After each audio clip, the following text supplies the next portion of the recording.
Good evening, everybody. I request people who are coming in to please take your seats. We will now be beginning the session.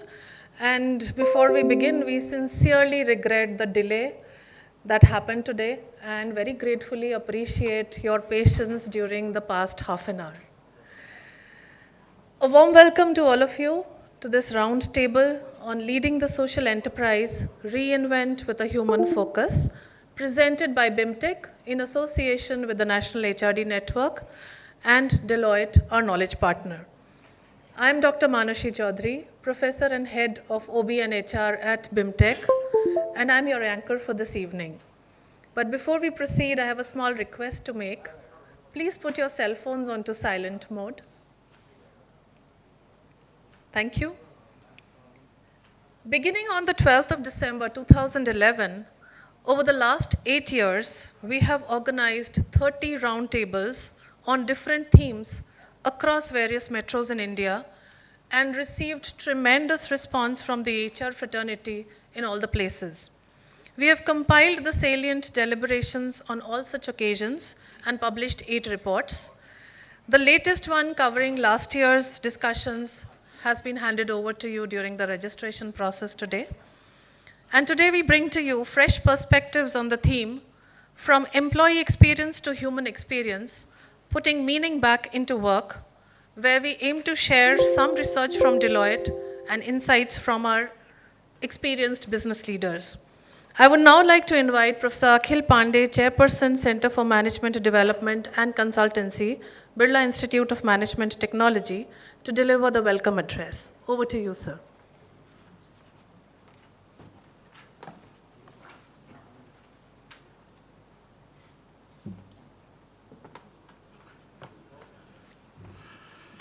Thank you, Mansi. Good evening. Good evening. Thank you very much for giving me this opportunity. In fact, I consider Bangalore to be a very fine city. And I always feel when I come from Delhi that Bangalore is really good. And it scores very well with respect to Delhi. But in one aspect, I think we compete with Bangalore. That is the traffic.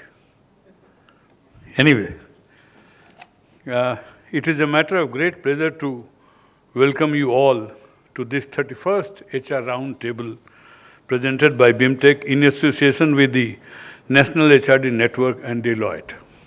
Deloitte is our knowledge partner. We have amidst us some of the leading thought leaders from the Indian businesses who have been actively involved in nurturing, engaging, and leading talent. Their views in today's HR Roundtable will be extremely relevant since they represent a wider spectrum of leadership in diverse areas. On behalf of BIMTech, I have great pleasure in welcoming the eminent panelists in the HR Roundtable and all those stalwarts in the audience and from the industry who are part of today's deliberations. Our speakers for the day in alphabetical order is given in the brochure which is there with you. Mr. Anirban Chakravarti, HR Head Entity Data, Asia Pacific. Dr. Kamlesh Vyas, who is Partner Human Capital Consulting, Deloitte, India. Mr. Lakshmi Narayana, CEO, Shell MRPL, Aviation Fuels and Services. Mr. Manish Kant, Regional HR Director, India and Middle East, Tata Global Beverages. Mr. Rajesh Sahay, Senior VP and Head of HR Wipro Consumer Care and Lighting. And Mr. Venkat Ramana, Group President, HR Landmark Group, India. They are all known in the industry for dedicated practice, and I welcome them all and request you all to welcome them with a huge applause.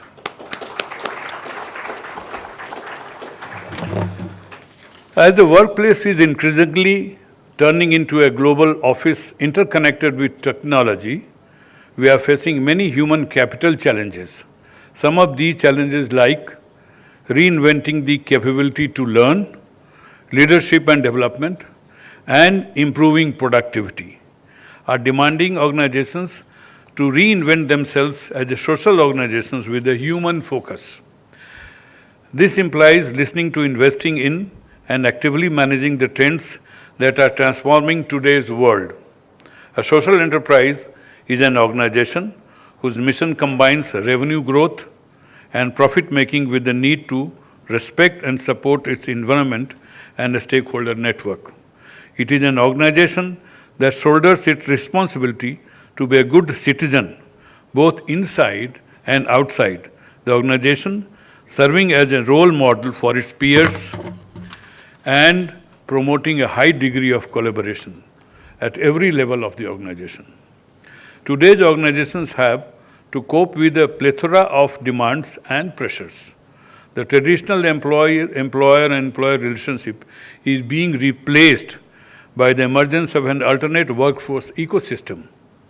A varied portfolio of employees, freelance workers, gig workers, crowd workers, and service providers. Employees are increasingly willing to sacrifice the additional benefits that come with a permanent job in exchange for a greater amount of flexibility that allows them a healthy work-life balance and opportunity to pursue multiple interests. In a 21st century career, the individual and their experiences take center stage. Instead of a steady progression along a job-based pathway, leading organizations are shifting towards a model that empowers individuals to acquire valuable experiences, explore new roles, and continually reinvent themselves.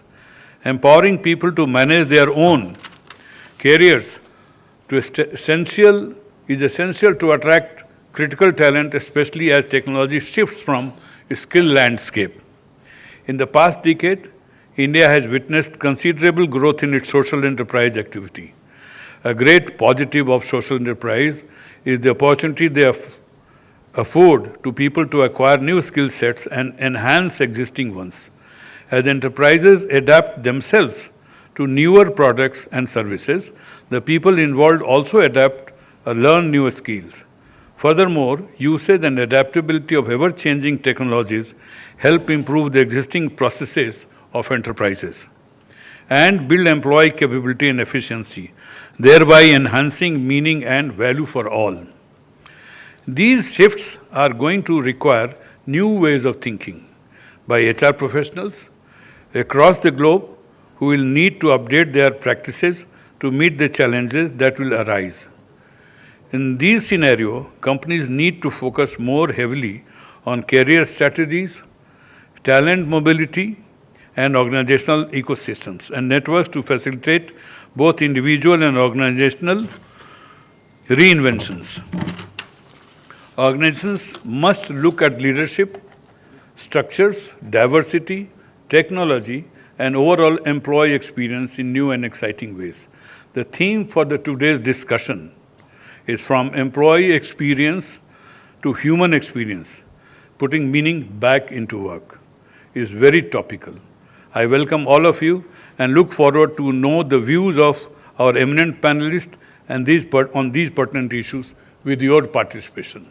Thank you very much.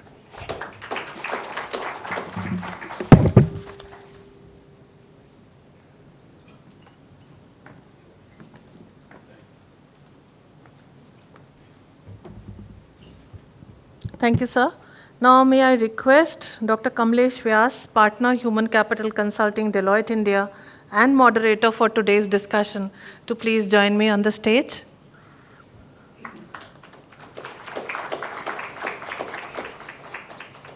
And to discuss this issue at length, I'd like to call upon the panelists for this session, again in alphabetical order.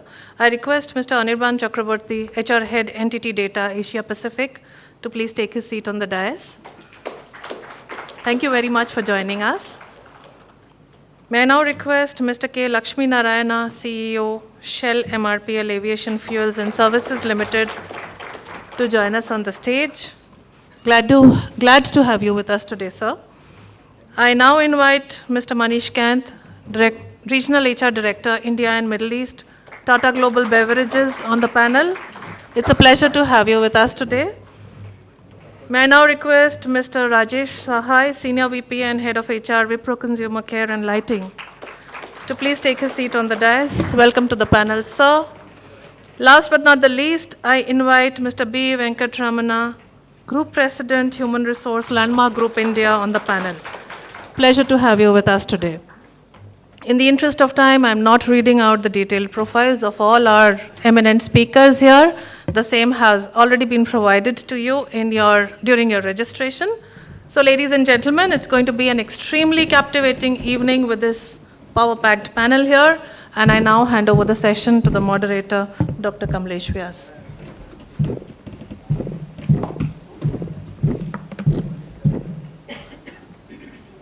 Good evening, friends, and thank you, Dr. Mansi. Congratulate NHRDN and BIMTech on taking on series of these sessions around the country. I think it's a matter of privilege for me to be here second time in a row. Let's straight away jump into the topic. And I think one of the things we as panelists decided today is that we will enjoy ourselves. And in the process, we like you to enjoy yourselves. So we will remove all the facade we put on our faces and our names and our designations, and we're going to really have fun with this topic and try to understand, go a step deeper into what is this. Now, if we put it very genuinely, many decades back, we used to see that ad from Tata Steel which says, "We also make steel." Do you remember that ad many years back? And I think they possibly got it one more time, and then they realized that everybody now knows what Tata Steel or Tata Group of Companies is. Stop putting it. Now that has come in a new bottle. And the old wine in a new bottle is now got rechristened as CSR activity. So what does that mean? It meant something like, you mug Mohan and you pay Peter. So you do your business in whichever cruel way you could do around the year, and towards the end, for a few photo ops, you make some philanthropic contribution. That was your social responsibility. And then we thought we'll formalize it and call it CSR, corporate social responsibility. And then we thought, let's give some more structure to it, and we put some norms around it and some regulations around it, and that's what it began. And it continued to be that. Now, the topic today is completely different from that. As the global CEO of Deloitte says, that being a social enterprise is not just the right thing to do, it is the right business thing to do for us today. There is no choice. He even goes on to say that in the next few decades, we may not have social responsibility or CSR as a function. Because what we are talking about is moving it from a separate function, a separate activity that you do, to integrating it and bringing it into the core strategy of the organization. And that's a social enterprise. So social enterprise is not a social organization. Social enterprise is not an organization which works on social work. It's an organization which may be into any business, and it tries to do well by doing good, which means its strategy, its product, its behavior with the stakeholders, everything that it does is socially responsible. And in that context, this topic of rise of the social enterprise, which has also been this year's Deloitte research, saying that every organization has to be a social enterprise. And in every organization, the social enterprise component has to rise. And if that were to happen, what is the role for the human resource professionals? And it's got multiple implications, but one of the implications is that means that an employee, when he or she came to the organization and was seeking an employee experience, which meant that experience related to him or her being an employee, I grow, I get rewarded, I do well, I have a career. We are saying that that's not enough. Today, when the employee walks in, he's looking for a human experience, which means that an experience of which employee experience is only one part. So moving from the employee experience to the much broader human experience is a requirement of us developing ourselves into a social enterprise. And ladies and gentlemen, that's the topic we're going to take on today. And to kickstart that discussion, I'm going to invite my fellow colleague on the panel, Anirban, to give us a little bit of a background. And Anirban in the process will also talk about what his organization is doing in this field.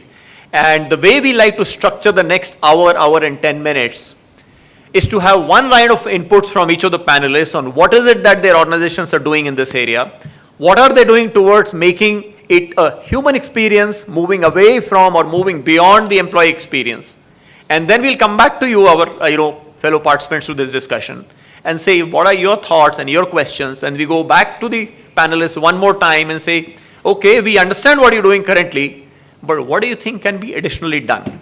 So that's the way we want to structure it, so that it's of value to us. And when we heard the panelists and your views over these 2 rounds of questions, we have enough to take home to and work on towards making our organizations into social enterprises by making sure that for the individual, it's a human experience. So with that, I'd like to invite Anirban to share your thoughts, please. And I think he's got a presentation, so can you put it on? Yeah.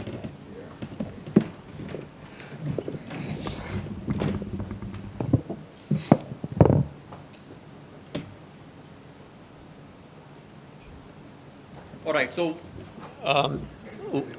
yes, yeah, while the presentation is coming up, just a few more thoughts on this aspect of social enterprise. So I was talking about the rise of the social enterprise. What are the other themes? So one is, of course, moving from an employee experience to the human experience, but what are the other components? We can use this time to talk about that so we have a holistic understanding of what a social enterprise is. So the trends that emerged from this year's Deloitte survey, in addition to focus on the human enterprise, human experience, there are a few others. Let's talk about those. The first one is rise of the super jobs. Now what super jobs mean is that, all along in the last 3 decades, we have looked at roles in a very narrow manner. Somebody did something and that was it, right? The other things were done by, his fellow colleagues. Increasingly, we are seeing emergence of roles which are far bigger. So no longer is a sales and a distribution and a business development and after sales service and a customer research functions different. Now all of those are merged into one. No longer are there functions which will say, okay, I collect data, you analyze the data, somebody else works on the data, and a 4th person makes a decision on the basis of that. All coming together into business data sciences. So the super jobs is a reality today. It's not going to happen in the future, it's going to happen now, which means that all of us need to be multi-skilled, combine a lot of the adjacent roles, and then create what could be referred as super jobs. Rise of super jobs, which has got implications for organizations and implications for each of us individuals, is one of the themes that emerges. What is the second one?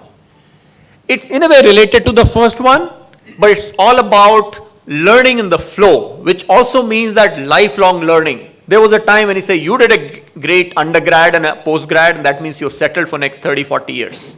Today, if our CV doesn't change in every 4 years, that means we are degrowing.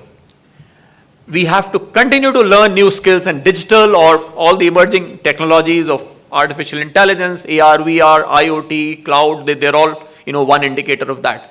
How do we ensure that we are learning constantly? Every 3-4 years, we are literally going back to the school book, back to the university, and learning about it. That's number 2.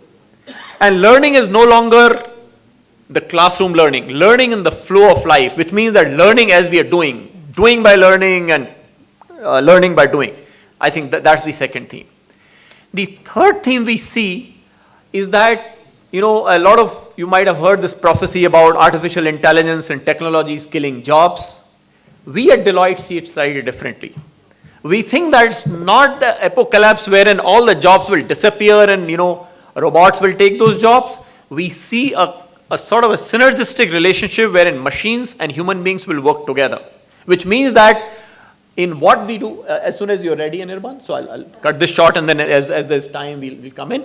As machines and human beings begin to work together, I think that is the next future rather than either humans versus machines.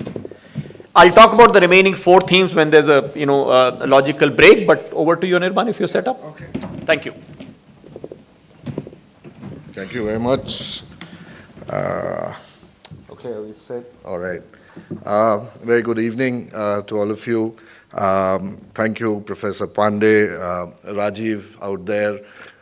Thank you very much for inviting me over to this BIMTech forum, an HR conference and forum.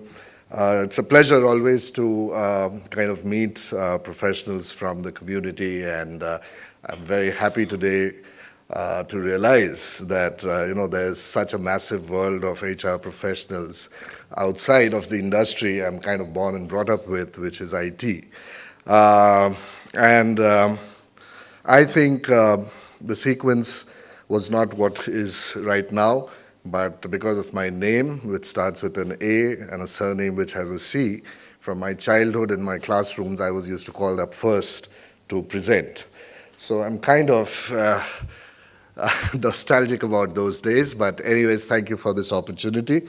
And Kamlesh wanted me to kind of put and share my thoughts with all of you in a flow which I think suits the occasion.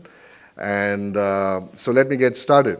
So I put together a very quick PPT, essentially, making it as I was thinking about the subject. So please pardon me if it's, not pretty well formatted. But let me start with the word social enterprise. And, Kamlesh already spoke about it, so I'll probably make it fast. An enterprise by itself has various reasons for existence, and most of them are commercial. So do we get social overnight, or what is this social enterprise, the concept itself? And of course, you heard about it, that, doing your business but doing it right consciously towards your environment and immediate society is very important, because what you invest into your society, actually, one day you will bear the fruit for it. So it's pretty well known, but we are going to talk more about this subject. And my thoughts around this, post the definition, is actually asking this question. We talk about society and social enterprise. Is there a mandate? And what is it that we are trying to look at when we are saying that we should be social, or the enterprise should be social? And I think one of the strong mandates I can refer to, and which NTT Data as an organization also subscribes to, is what you see on your screen, which is the SDGs, or the Sustainable Development Goals as defined by the United Nations. So this is something which was defined. There are 17 areas which the United Nations thought are the areas which will bring tremendous impact to our societies worldwide. And they formulated these 17 areas as areas where we could do sustainable work to bring about a sea wave of change in our immediate societies. And this was put forth about 5 years back. And the timelines are about 2030, by when United Nations proposes that we achieve these goals. There are about 169, if I'm not wrong, action items associated with these 17 goals. So I think this itself is a good start point, or a guidance for many of us who think about what is it which we should do which brings about a social transformation. So you don't really have to reinvent the wheel or think very hard about what areas we could look at to make interventions from a corporate standpoint. We move along, NTT Data does move along and subscribe to the UN-declared 17 social developments or sustainable development goals. So this is kind of a start point, and the mandate which we take as the guidance to work towards. And of course, while deciding on areas where we could pick up actions, we also look at very sensitively who are these stakeholders. So the topic for today, of course, suggested a change from employee experience to human-focused experience, or a human experience. But employees are just one of the stakeholders in the whole paradigm. There are several stakeholders whom we need to be sensitive about while thinking and strategizing about the direction which we take as far as sustainable goals are concerned. So you see there about, in my thought process, about 6 key stakeholders, employees, of course, one of them.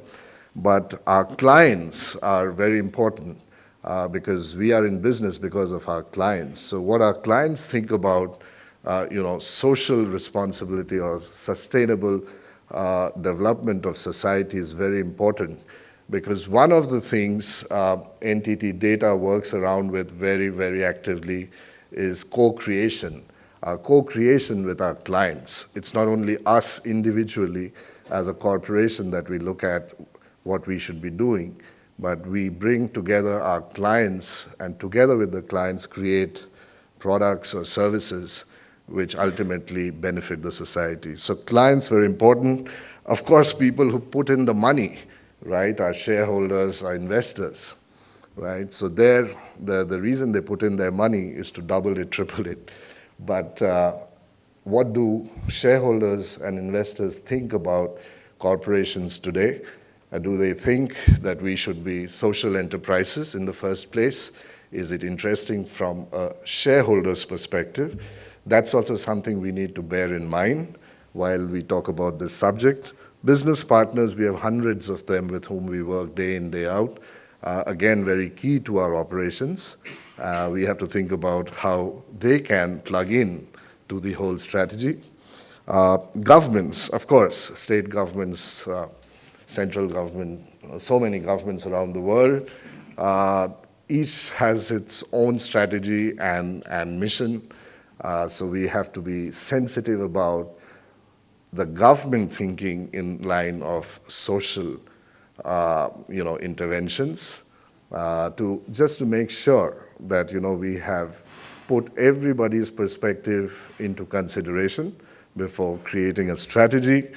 Employees, very, very active. We know day in, day out, we interact with them. So we get a feel for, what they wish, especially now, more so with, the millennial workforce, which we continually talk about, and their ways of thinking and their expectations out of an organization. And of course, we have a lot of these regional communities and NGOs and NPOs, and they are already into a lot of social work. So we need to get some kind of guidance and advice from them as well. So all but what I'm trying to say is you don't create a social enterprise overnight. Secondly, while you might be going all out to create a social enterprise, you have to be mindful of all stakeholders, including employees, while deciding the right path forward. And then I would think the approaches would, come forth. Which way and what is the DNA of our organization. And I say that there are about 4 kinds of actions or enterprises or bodies I could think of. One, enterprises which are social by DNA. So they are born in a social setting. Their objective is all social. I'll give you an example just in a bit. And then there are organizations which are completely commercial, like the one I work for. But then what is the corporate culture and the mandate of the organization also, influences heavily on the approach. And third one is, of course, as I said, clients and projects where we invest most of our time. And what is our client's social mandate is also very important to understand while we set our goals. And fourthly, of course, that's the most commonly found action, employee volunteerism and the CSR activities which one does. So probably in the current context of what I experience, we are mainly into that fourth bucket of doing CSR and employee volunteering activities. And that's very good to do, and that's great. But I wish that there is a strategy on how to move up the ladder so that ultimately what we wish to kind of disseminate, the human focus or the human experience really comes through.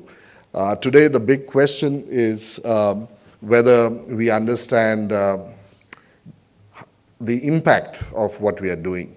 So we claim to do many things, but we are not quite too sure about the impact. So measurement is also a big factor. So I probably will take up what NTT Data does in a bit, but at this time I'll probably hand it back to our moderator to continue the discussions. Thank you. Thank you very much. Thank you, Nirvan. Thank you. So thank you very much. I think with that introduction, I think you've taken away all our points, so we have nothing to do. We can head to dinner straight away. But you know, Akhil sir will not give us dinner so quickly, so we have to stay back a little more. I'm going to now request my fellow panel members, starting with Mr. Lakshmi Narayan. He works for Shell, MRPL, heads the HR function. Now, the specific question I have for my fellow members is, what is it that your organization is doing in this area? What are you doing to make sure that the employee experience is evolving into a human experience, very specifically? So that's the question I'll have to Mr. Lakshmi Narayan, and we follow that up with Manish, Mr. Sahai, and Mr. Venkatramana. So, Mr. Lakshmi Narayan. You want to use that mic or come here? Your choice.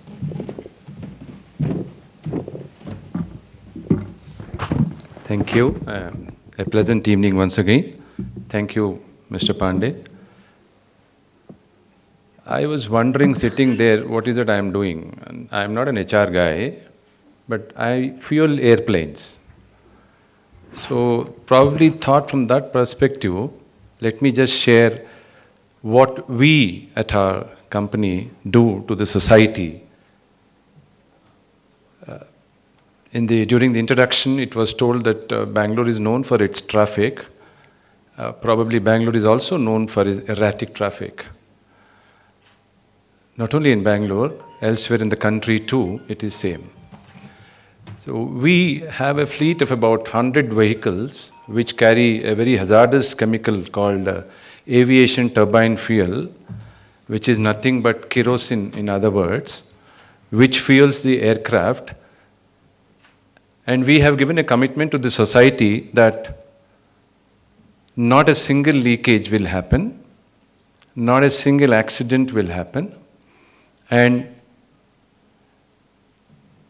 the drivers are taken care. Now, these three are the aspects. What I would like to say is, it was extremely difficult for us to implement these, especially when the environment is not in that favor.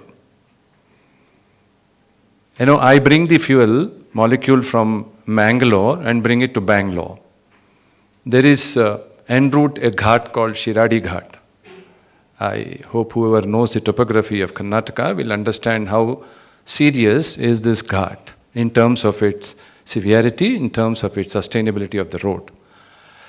Now, elsewhere a driver is expected to run the vehicle as fast as he can so that he gets the money as much as he can. But we have probably studied this aspect of fatigue which comes onto the driver, and we have said that a driver will not move the vehicle more than 40 kilometers of speed. He will not work for more than 4 hours at a stretch, and after 8 hours, he has to shut it down. In 2017 Jan, there was an incident where it led to fatality, and from that on, we probably ensure that these things will be monitored through global systems, through GPS systems and touch key mechanisms.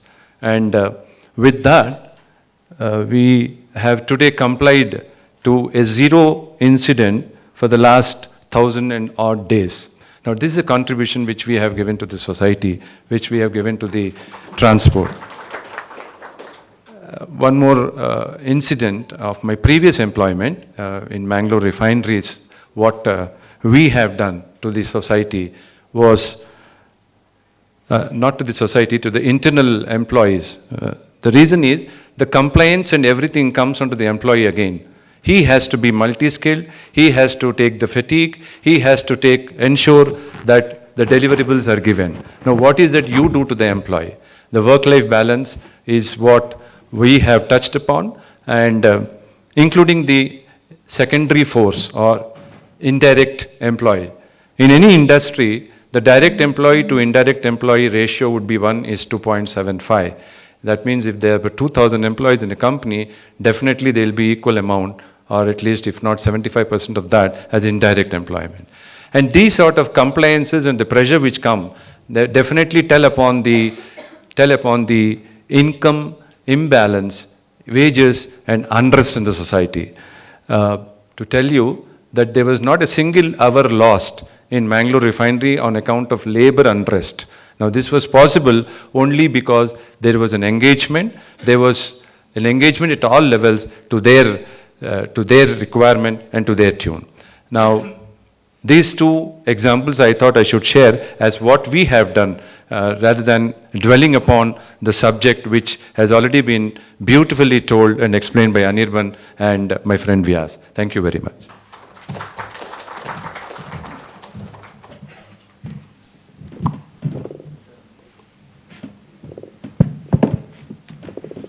So carrying on, I'll request now Mr.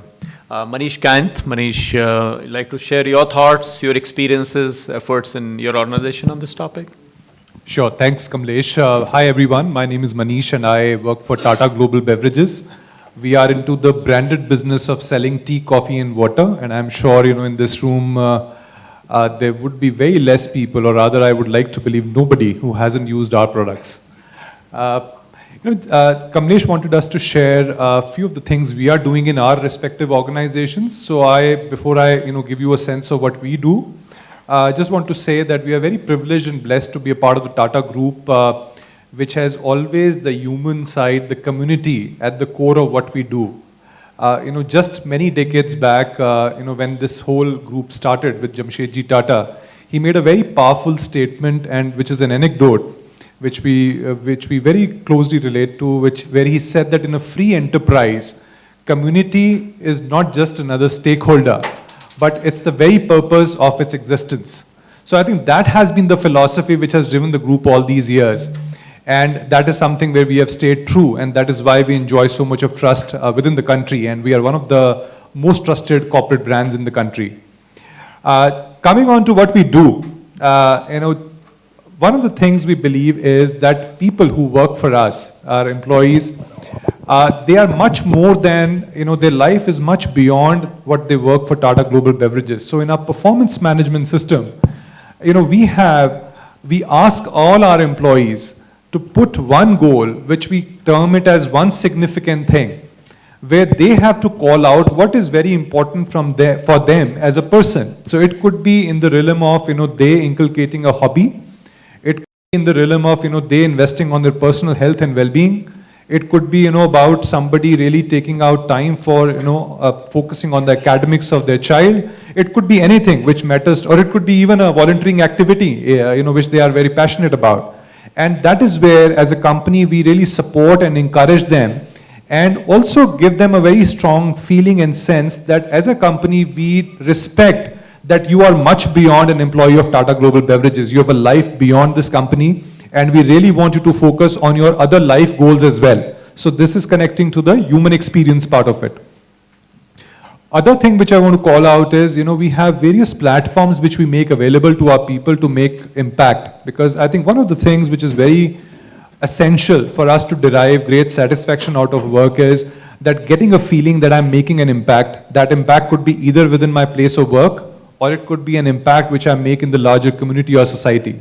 So, we have a program called Pro Engage, where we encourage our people to volunteer their skill sets to the non-government organizations which do not have access to a talent like ours. So for example, if there's an NGO who wants to market their product, but they don't have access to a great marketing team, they can actually leverage the resources which work for us. If somebody wants to, for example, let's say, have an IT system which can improve the efficiency and their processes, we can volunteer somebody who's a part of our IT team, who can work with them. So it's a few months engagement, and we encourage our people to take time off and on company, time off to actually volunteer and focus on these. We have various platforms where we encourage our people to take, a leadership roles. For example, when there were recent, flood situation in Kerala and in Wayanad and in Coorg, our people went there in the disaster relief teams, and they coordinated large project teams and did a lot of fantastic work to really provide relief to, people on the ground. So I think these are the opportunities which we create for our people as well. I think let me pause here and allow other people to actually share their experiences, and I can share some more, things we do. Thanks, Manish. And from beverages, let's move to consumer care and lighting. Request Rajesh Mr. Sahai to talk about your interventions and experience in this area. Thank you, and good evening to all of you.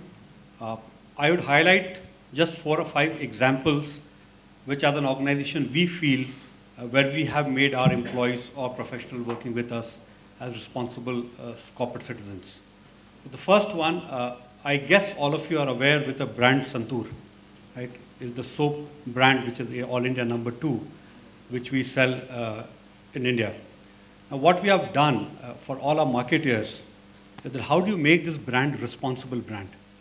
So like any marketeer, they are chasing sales, they are chasing market share, they are chasing profitability. But while we are doing this, the marketers have launched an initiative called Santoor Girls Scholarship Child. So as the revenue grows, in last 4 years, Santoor brand itself has been able to support 3,000 girl child to complete graduation in the 4 states which we operate. Okay? Incidentally, we would not bring it as part of our advertisement, whereas most of the companies would say that every time you buy this, 2 rupees goes towards that cause. So that's example number 1, which we have made people, our marketeers, responsible as a brand.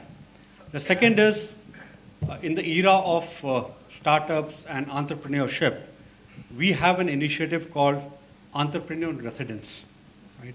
And we have set up a venture capital fund of roughly 200 crores, and we are investing in startups and giving opportunity to our people to work as entrepreneurs in the organization itself, right? And that is making them responsible that how do you use that money and what X you get as an ROI. So that's taking the interest of investor in mind, that what you bring back in money. So that's example number 2, which is entrepreneur in residence. The third is, whether we like it or not, all of us are addicted, right? No, it's not only alcohol or cigarette, right? You are also addicted to your smartphones, right? You can't live without it, right? So if you get into a hotel, the first thing you ask is Wi-Fi password, not the breakfast, right? So we thought, why don't we put this addiction to use? So what we did as an organization, we tied up with an organization, which is a very creative startup, and implemented an app-based healthcare system for the employee as well as for their families. So while they are on their phone, each member of the family and their employee can avail that facility and get all the benefits which you would normally get by consulting an MBBS or a general medical practitioner. And all other allied services of physiotherapy or medical home delivery and so on and so forth is all delivered. So this is about reaching out to the community or the family through the social enterprise action. The fourth, which as an initiative we have done, that we do cause disturbance in the environment, right, through our action. If not anything, the amount of paper usage which you do, right, is going to, because the paper comes through cutting or felling of trees, right? We are in furniture business. Furnitures are made of wood, right? So it's time that we give it back in a very responsible manner. So what we do is that for every event or an occasion, so suppose an employee completes 5 years in the organization, there are no holiday package, there are no financial packages. What we do, that we say that, hey, on your behalf, the company is planting 5 trees. And we give a certificate to that employee, and they can go on the Google and track their tree, how is it growing, so on and so forth. So for every event, we have been only planting trees on behalf of the employees, right? And that encourages that employee to also take up that social cause to work onto that, right? So that's the fourth thing which right now we are making employees responsible to our social cause. As an organization, we have also decided to be plastic-free, single-use plastic-free, right? So we have gone ahead and distributed flasks and said that this is what you should do, and not, you can't see these bottles in our campus, and help them to also carry the same practice at their home so that we don't have single-use plastic. So these are 5 examples I wanted to highlight that while you are doing a routine business, not taking any CSR benefit or the tax onto that, but you make each one responsible either through brand or technology or through awareness to help people to make a better world to live in. Thank you. Thank you, Mr. Sahai. Moving from consumer care to retail, very large operation, Landmark Group. I'm going to invite Mr. Venkatramana to talk about his experiences. Thanks, Kamlesh. So when we were chatting up, Kamlesh thought I belong to Landmark Education. So I had to tell him, okay, it's Landmark Retail, and we run the retail stores across. I'm sure you're familiar with Lifestyle, Max, Home Centers, Spar. So these are the formats we run. We are close to 25,000 employees in India on our rolls and another 25,000 on contract. So we're about 50,000 employees. And what in retail is very different, where I think the human face is very critical, is that 85% of our workforce are at the bottom of the pyramid. So they are at minimum wages. And they are class 10 or class 12 is what is their education qualification. Their job is not easy at all. So they have to be actually standing 9 hours a day and at least have a smile when that last customer walks in. And when everybody else is enjoying a festival, enjoying a weekend or a holiday, that is when we have the best of our business and they work hard those days. So it's not very easy to kind of manage it if you don't. And one of the things that we realized, I'm in retail HR now for the last 15 years, I still remember when it started, basically organized retail, which was only about 4%, now grown to about 9 or 10% in India. One of the things which came up was that the attrition was very high in this industry. It was close to 100%, which meant that you almost had a new employee every year. And the reason is that they did not feel respected. They felt that as, because today, it has become even more difficult now, be it the past was today with e-commerce and other business pressures that we have, it becomes that, these people are really taxed, and even when they have a personal bereavement, a festival, or, any function in their house, their request is not considered. The managers are not, sensitive to the needs. So we had to bring that human face, so that's what we did. And we did a lot of initiatives to make sure that the managers started respecting the employees. And today, I can very proudly say in 2009, our attrition was about 90%. Now it's come to about 22%. It is just that, we made them sensitive. And how we made them sensitive was, we used the engagement tool. And the engagement scorecard was, played a very, very critical part in the appraisal, the managers or the supervisors' appraisal. And they started actually making sure that they really, felt the needs and were sensitive to the employees. So that is one. So the other thing is on the social enterprise part, we run a project called Swabhiman. So I'm sure some of you have shopped in our stores, have seen, hearing impaired or speech impaired employees and persons with disabilities. We are one of the highest employer of PWD staff, person with disability staff in the retail industry in India. We have close to about 800 employees working across our various formats, and which meant that, one is they definitely did find it very difficult when we started with the first 10, 15, 25, 50. And then now I think the comfort is with them as well as the comfort with the managers and the supervisors. So, and the customers, I think the kind of response, feedback we get from the customers is excellent. And we've been able to provide this, and we're looking at other, forms of physical disabilities that we want to do. We do a lot of CSR initiatives in the space of sustainability, because at the end of the day, even the retail or the apparel industry, sustainability safety is very, very critical. And from an employee point of view, we have made sure that we are one of the better employers in this industry. So there are a lot of initiatives that we brought in, and those really has impacted and has brought a human face to our managers to actually kind of give a better human experience from our employees. Thank you, Mr. Venkatramana. So we heard, beginning of the session, we heard Anirban talk about the concept as such, but I think I'm going to invite him again, and this time to talk about what is it that entity is doing in this area.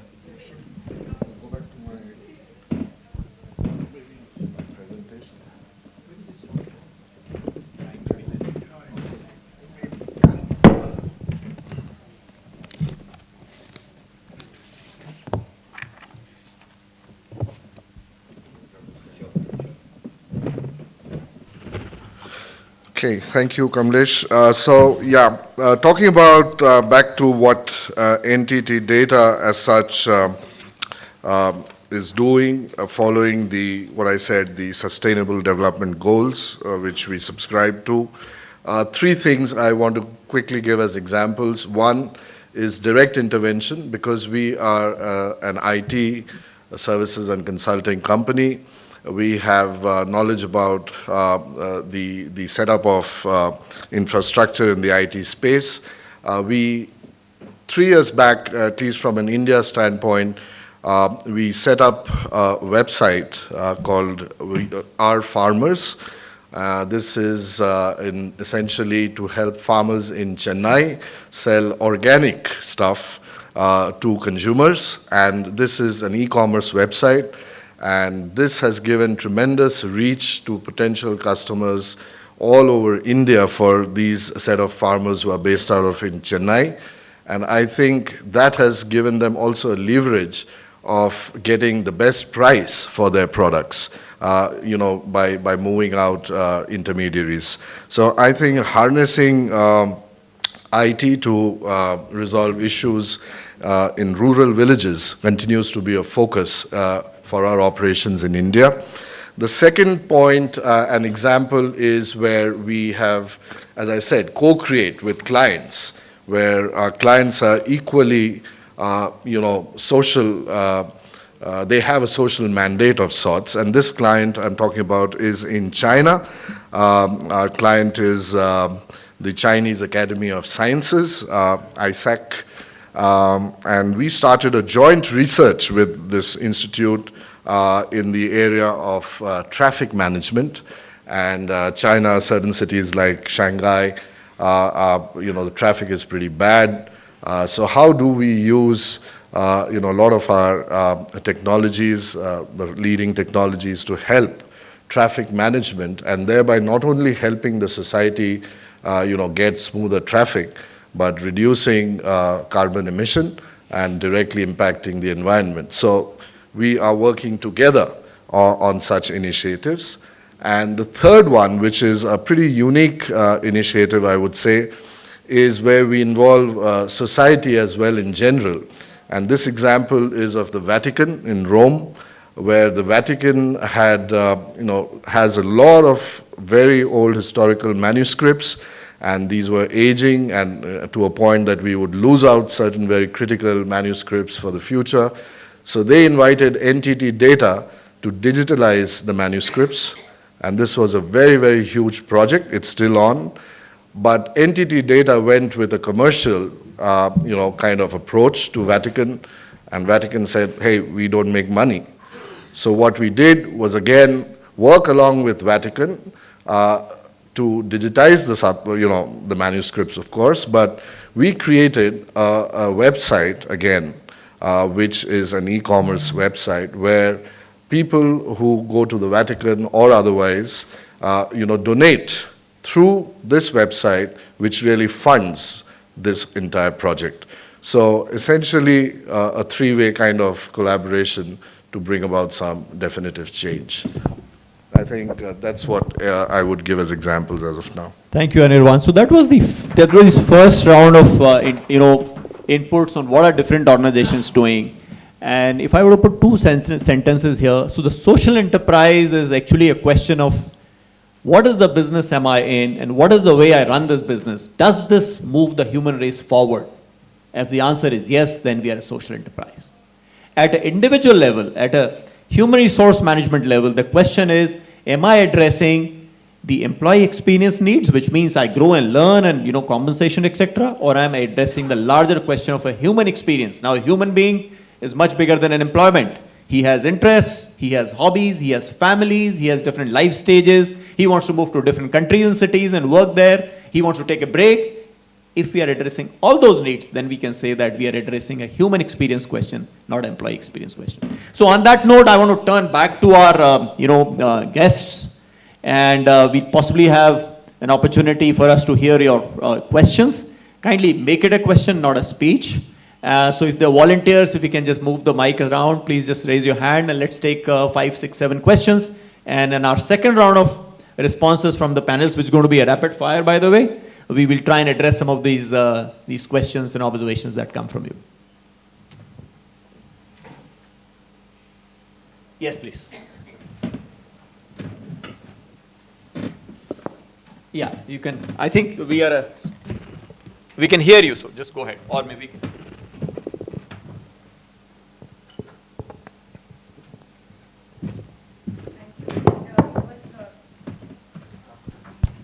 Yeah, it was really great to hear from all of you what you are doing in your own spheres.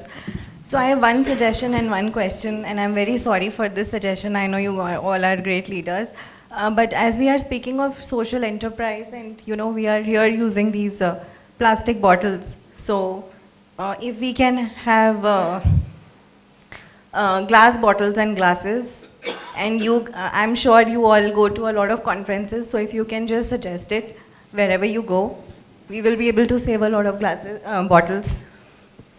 My question is, I work as a happiness coach, and with my interaction with a lot of organizations, I understand that business and the HR do not align on a lot of values. So even though HR concentrates a lot on employee wellness, the business still concentrates a lot on productivity. So what can the HR department do to align these goals so that both the HR and business think about employees first and productivity second? All right, thank you for that question. How can we make sure that we think employee first and productivity second? We are not going to answer that right away, but maybe combine the questions. Next question, please. And I'm sure as you ask the next question, my fellow panelists are thinking through the answer to this, and I will let them do that. Let's just collect the questions. Maybe there are questions similar to one another and we can pool them together. Yes, please, go ahead.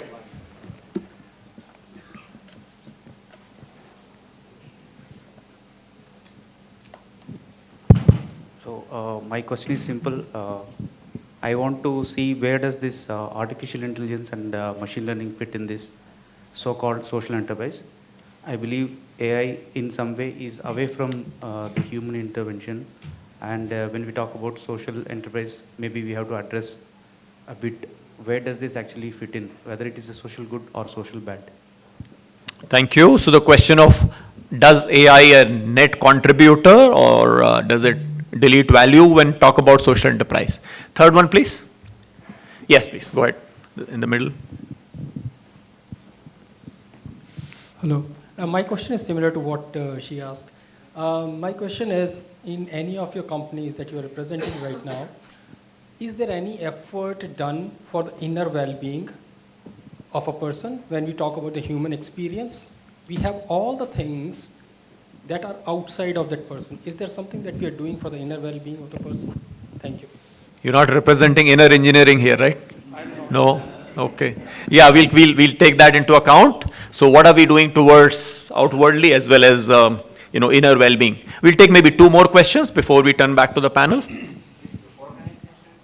You want to have a question? Please. Thank you.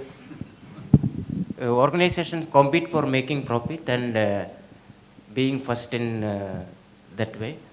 So for this type of enterprises, social enterprise, what is the parameter that matters? And how will make competition among the organizations to achieve that social enterprise value? Okay. So is it different from profit motive? And if they are not on profit motive, how would they compete? That's the question. Thank you. And take maybe last one more. Yes, ma'am. I think we'll need to measure it to be able to prove that we are adding any value to business. So how do you measure impact of any of these human experience initiatives? All right. So good. She's saying, okay, we want to make it a human experience. How will you measure it? What are the parameters? All right. So what we'll do is, here are these 5 questions. And here are the 5 panelists. Take your pick. All right, so we have Manish coming in first, and I don't know which question he's going to answer, but Manish, go ahead. See, that's the problem of actually asking five, because we probably may have forgotten, but I think I remember the first one, ma'am, your question, and I think my answer is actually probably addressing that, and the third question, which came on the inner well-being. So I think the point you made was that many times there are, you don't see the alignment between what business is wanting and what HR is wanting, right? That was one part of your question, apart from the plastic. I think let me give you one example in our context, and I was very enthused when Rajesh talked about the brand, because we are very passionate about our brands as well. See, I'm sure you would have seen our iconic campaigns of Jagore, Power of 49, and the latest one, which is about pre-activism. Yeah. So tea is a very humble product, because we are one of the biggest players in the country on tea, and tea is a very humble product. Most of the India actually wakes up to that product. But how do you actually connect your people to the larger purpose, larger cause, which is a part of, at the heart of human experience? Many years back, and it was 2007, when we came with this, purposeful marketing campaign called Jagore, which was about social awakening. But I'm cutting to present, the pre-activism, which is, which we have started off. I don't know how many of you have seen that, but where we are talking about that, many times we are reacting to issues in the society, whether, when India does not get, too many Olympic gold medals, we start cribbing about the facilities, the corruption in the sports. When there are, women's safety issues, we start, actually having those candle marches, we start reacting to issues. So as one of the purposeful marketing campaigns we did was that we should not be armchair activists. We have to be doing pre-activism before the issue becomes an issue. So, we are cohorting our consumers, our society, that we need to take action before something becomes an issue. So that was our marketing campaign. Okay, now how HR actually aligned to that? We said that, we very strongly believe in the health and well-being of our people. How do HR actually demonstrate that pre-activism in the actions we do in the company? So, what we did was we came with an initiative called Wellbeing Revitalized, where what we have done is we have done 3-4 things.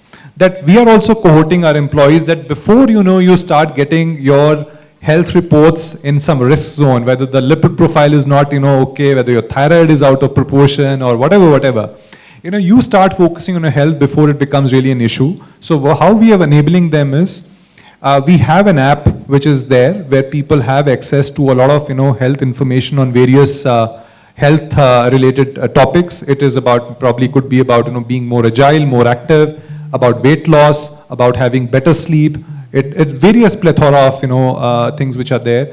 You can take on health challenges, as a person. What we also do is we analyze our insurance claims data, okay, and see what are the common or the most pronounced ailments which our people are suffering through, and then make sure that we actually do very customized interventions on the health and well-being part. So we, for example, have tied up with Art of Living Foundation because we realized that there were certain areas which are connecting to what they do really extremely well.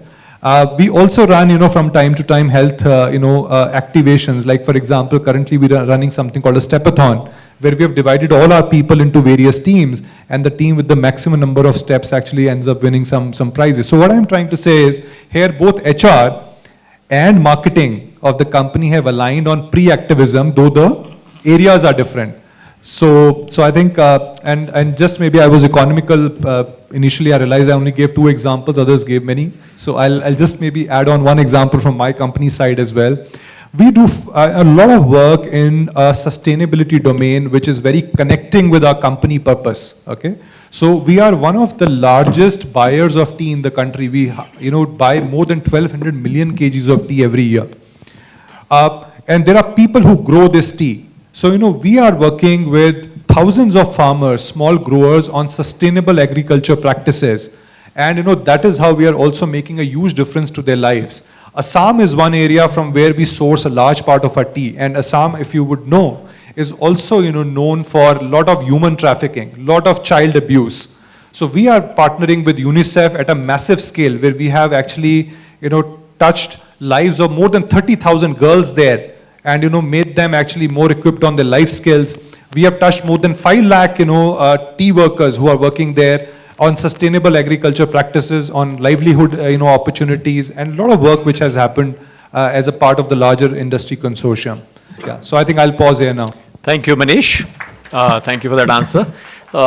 So we still have 3-4 questions left, but I request my fellow panelists to just make it not more than 3 sentences. So I'd like to answer this gentleman's question about competition. We compete to get market share and and the second one is about artificial intelligence. So competition is essential to a human being. If we have made an organization, we need to compete to be relevant and to be successful. Now, if you have competed, if you have been successful, if you have made more revenues, you pay more taxes to the government, honestly. If every time I've sold more Santoor, I've also ensured that there's one woman child is going to get into a graduation, right? So there is a possibility that while you're competing, while you are increasing your revenue, market share, and profitability, there are methods of giving it back so that there is a sustained development. So competition should not be considered as a bad. While you compete for all this commercial gains, you can also compete for making socially relevant initiatives as well. So if that is also a competition, it's a worthy competition to fight for. The second part, which is about the AI part, I think AI should be seen as an enabler, right? And you have been using it, we all have been using it, right? A life without Google, right? So what has AI done, what has technology done, that it has helped in tremendous access of information and reach. And if you are able to leverage that, you are only going to distribute more advantage and benefit to the people in far-flung area. So it is definitely a social good, provided it has been used in the right and ethical manner. It's a great enabler, AI. thank you. Can I continue from Go there? ahead. Go ahead. I think on the aspect of AI, I completely agree it's an enabler. And just have to remember there's one more acronym called IA, which is Intelligent Applications. So as long as we work on such things, it's always enabling us to deliver more on such causes. I think one very good question came from the lady behind there. We need measurements. And that is very, very correct. Every one of us are doing so many activities, but as I said, what is the impact? Is there a need to measure? So there's a complete need to measure our actions, because of late there's a lot of mandate where even investors are looking at investing in companies only which are social and which are social enterprises, so to say. So there are officially some indexes which can be referred to understand how much impact the company has made on such on such subject. So to answer your question, there definitely needs a measurement, and there's a need for measurement because investors want to know what we are doing as a corporation before investing more money, and all of us need more money to grow, right? So that's the answer. Thank you. Mr. Venkatramana?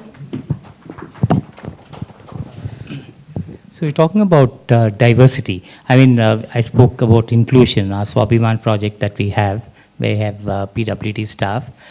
On the diversity front, we were about 9% women, because women working in retail is not that easy, because one is working hours, second is close proximity of working, which leads to safety of women and things like that. So we had an ambitious target. We said we need to move to 25% in 8 years. And we moved to about 23% from 9%. So how we did that was, before POSH really became, as strong as what it is today, we actually had that implemented, very strongly as an organization. So we definitely felt that women need to find it a safe place to work. So on that basis, okay, we even sacked senior vice presidents, business managers of stores, and various other people at positions of power, and that sent the message that nobody will be kind of, and there were a lot of unreported cases which actually came up, and that actually made sure that people did start working as a family. And we started something like, for the wellness factor, we started something like happy clubs, you said happiness coach, right?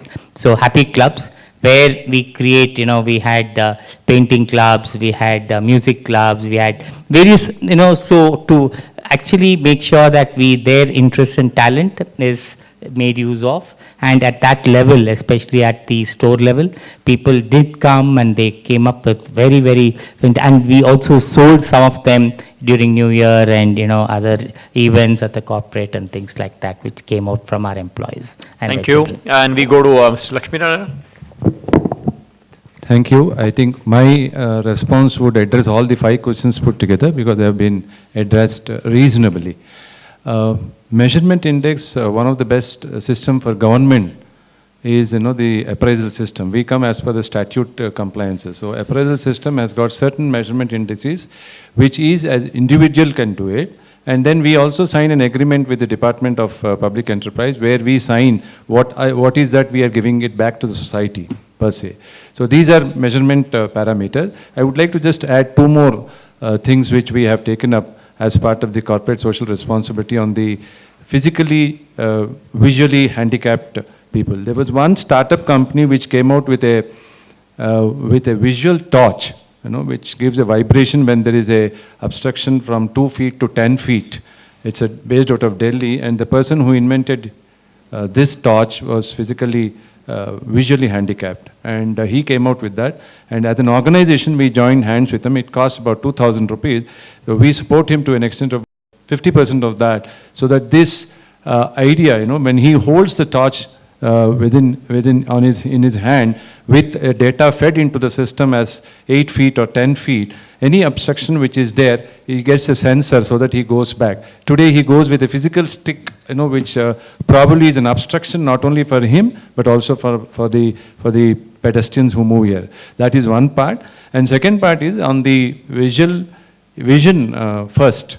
What we do is we have joined hands with an NGO to check the vision of the drivers. You will be surprised to know that 40% of the drivers, they lack vision and they need spectacles, and they would like to wear spectacles because it comes in the way of the driving. So we are trying to counsel them and see that their vision is rectified either physically or through a specs to see that we are all safe on the road. Yeah, thank you. Thank you very much. So we'll have one more round, and this is really a 1-sentence round. And the question here is going to be to my panelists too. What is that one thing that organizations must do so that they make a human experience far more richer? And while my panelists are thinking through the 1-sentence answer to that question, just my thoughts on the 4 or 5 questions that were asked. On competition, how will entities compete? They will compete on how socially are those enterprises. That's the way the competition will change. What about AI? I think you already got mentioned. AI will enable enterprises to become socially responsible. Human experience includes inner engineering. Just as because we're talking about human in its complete entirety, nothing will be left out, no stones unturned. Inner engineering will be part of that. And finally, what will be the parameters? Parameters is what kind of a human experience are you providing and what kind of a social enterprise are you building? And on that note, let me turn to the panel. But before that, I haven't forgotten the plastic bottle, question. So here is an oath I take. I will never drink from a plastic bottle. Here onwards, personally, I will carry a beautiful steel glass with me. Every time I need water, I'll request people to open a bottle and give it to me in that glass. That is the oath I take. Invite all of us, maybe anybody else like to do that. If you find me doing that ever, on that spot, you can put 1,000 rupees fine on me and 30 push-ups on the spot, then and there. So that's the promise, right? So on that note, let me turn to Manish again. We start from there. Manish, 1 sentence, what is that enterprises should do to make it a better human experience? I think if it's only one thing, then it's very important that we, have a job design where an individual has an opportunity of creating an impact, and where there's a choice and where there is an autonomy and empowerment which is available to the person, so that they can really feel, great about the kind of impact they are making. Design the job properly. Or Ms. Sai?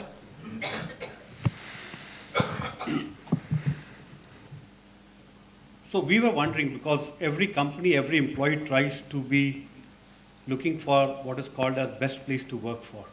And that's what you compete and try to get those certifications. We did lots of research and we came out what is good for us. What we say is we are a great place to belong. And we hold a global IP on this. And I don't need any certification from anyone. But very fact that we call ourselves as great place to belong, all our behavior is driven towards belong versus work. Beautiful. And that's what we Beautiful. Great place to belong. Can we do that in our respective organizations? Ms. Lakshmi Narayan. Growth with passion. The jobs will be designed in such a way that the nurturing of the passion of the employee goes. So it has to be very clearly defined. Probably this is one area where we need to see, because most of the jobs we do, we have to ask ourselves whether we do it passionately or we do it because of the record. Growth with passion. Mr. Venkatramana. I feel that yes, we should not only have engaged employees, but we should have employees who feel that they are wanted in the organization. I think that also encompasses what he spoke about. So engaged employees versus wanted human beings. Anirban. I'll just take a step backwards of CSR. I say we should start with what we do called ISR, which is individual social responsibility, which will then determine corporate social responsibility actions. But whatever be it, it should be sustainable and it should be measurable. And that's what I would think. So my not taking the plastic bottle is measurable and sustainable? Thank you very much. So on that note, thank you gentlemen, and thank you ladies and gentlemen for your active participation in this discussion. I know it's a journey, just a start, and I think as Anirban very rightly mentioned, corporates are not very different from summation of individuals. So no social enterprises can be created unless we have individuals who buy into that vision. And on that note, I'm handing it over to Professor Mansi and Professor Pandey again.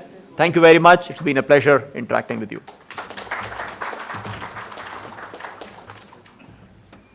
Thank you, Dr. Vyas, and all the panelists here for sharing your experiences and giving us such an insightful session here today. Dr. Vyas has a flight scheduled at 11 tonight and is in no intention to miss it.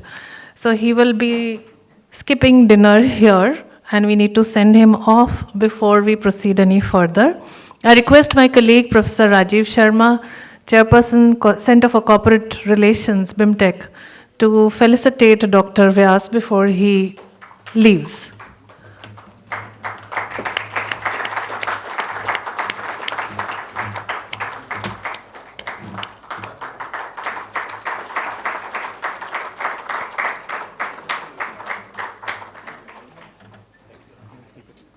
Thank you very much.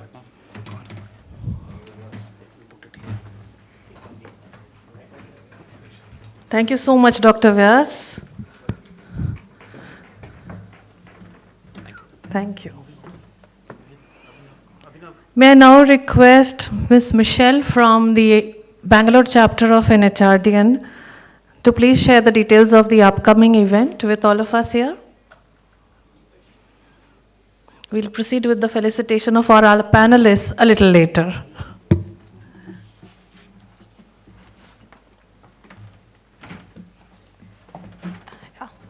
Good evening. Thank you so much. It was great to hear all of you here.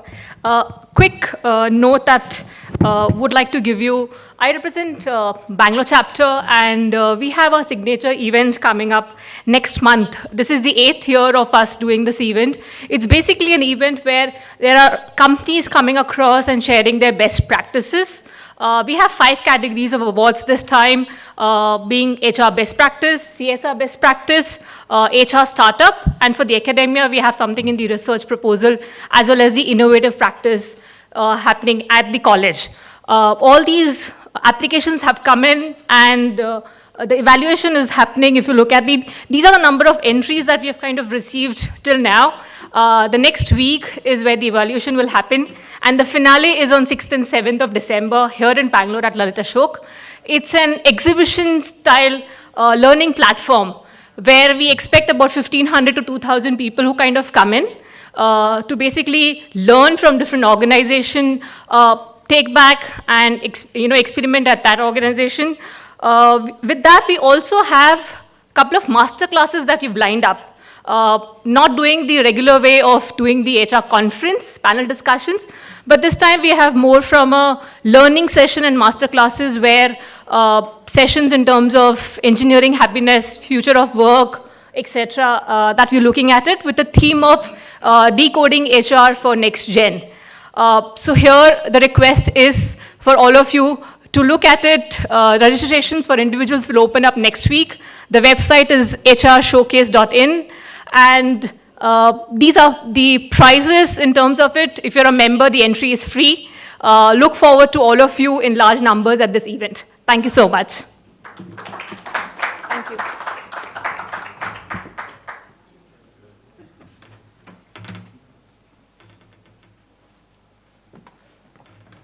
Thank you, Michelle. May I now request Mr. Nalin Srivastav, Assistant Director in HRDN, to please propose the vote of thanks.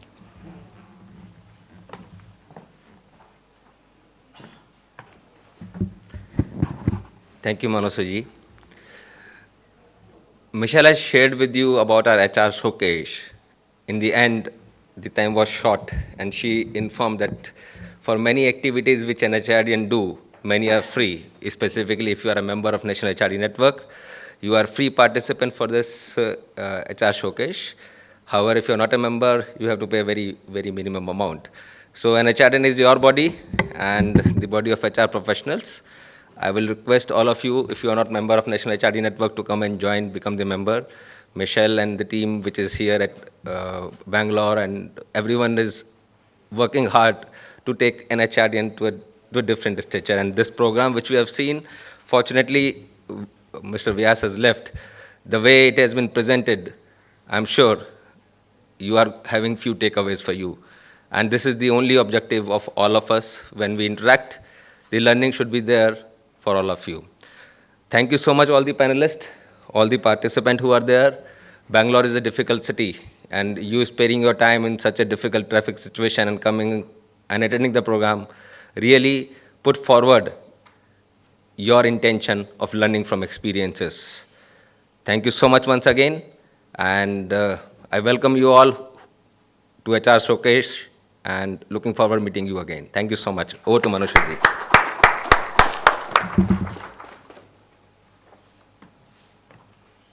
Thank you, Mr. Srivastav. And now to proceed with the rest of the felicitation, may I request my colleague, Professor Rajiv Sharma, to again join me on stage. We'll begin with Mr. Anirban Chakraborty. So there's, not just the disadvantage of beginning with you get you're the first one to make presentations and also one of the first ones to get felicitated. Thank you so much. Next, Mr. Lakshmi Narayana.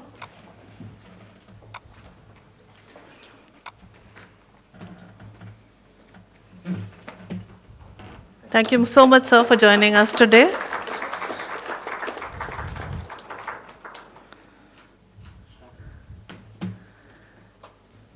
Mr. Manish Kant.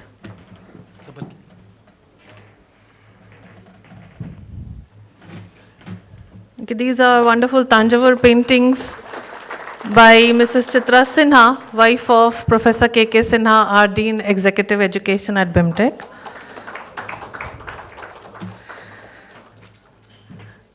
Mr. Rajesh Sahai, thank you so much, sir.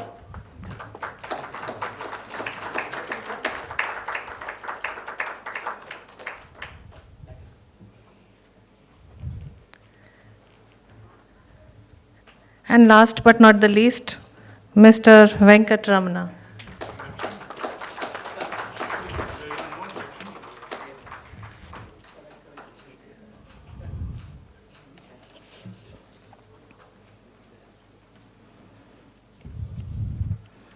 Ladies and gentlemen, this brings us to the end of today's conclave. I'm sure that for each one of us, this has been an insightful and enriching experience. We look forward to your continuous feedback and engagement with all of us. On behalf of BIMTech, National HRD Network and Deloitte, I would once again like to thank all our panelists here and all our wonderful audience here who've joined us today. Please join us for dinner and cocktail which is being served outside. Wish you all a wonderful evening. May I request our alumni and all organizing team members to please join us on stage for a group photograph with our eminent panelists. BIMTech alumni, NHRDN, Deloitte,